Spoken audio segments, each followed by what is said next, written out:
السلام علیکم ناظرین، عمران حیدر ویلیج ولاگ میں خوش آمدید۔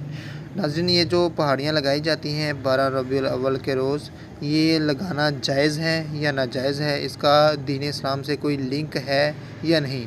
اس کے بارے میں ہم آپ کو معلومات دینے کی کوشش کریں گے اور ایک حدیث کا حوالہ دیں گے جو آپ نبی کریم صلی اللہ علیہ وسلم نے حجۃ الوداع کے خطبے میں فرمائی۔ اچھا ناظرین، سب سے پہلے میں آپ کو یہ بتاتا ہوں کہ میں نے خود ذاتی طور پہ بہت سارے لوگوں سے بات کی، یہ جو پہاڑیاں بنانے والے ہیں ان سے میں نے بات کی کہ آپ یہ پہاڑیاں کیوں بناتے ہیں، آپ کو کہاں سے یہ حکم آیا ہے، کیا اس کا دین اسلام سے کوئی تعلق ہے؟ تو مجھے کوئی بھی سیٹسفائیڈ نہ کر سکا، سوائے اس کے کہ کچھ لوگوں نے بتایا کہ ہم پیسے لگا کے سال بعد یہ بنا دیتے ہیں، لوگ دیکھنے آتے ہیں تو وہ جو ایسے جس کو اچھی لگتی ہے 100 50 500 10 20 وہ ہمیں پیسے دے دیتے ہیں، اس عوض ہمیں کچھ پروفٹ ہو جاتی ہے۔ بس مجھے یہی رزلٹ ملا کہ بس یہ بزنس کے طور پر یہ لوگ بناتے ہیں، اس کا دین اسلام سے کوئی تعلق نہیں ہے۔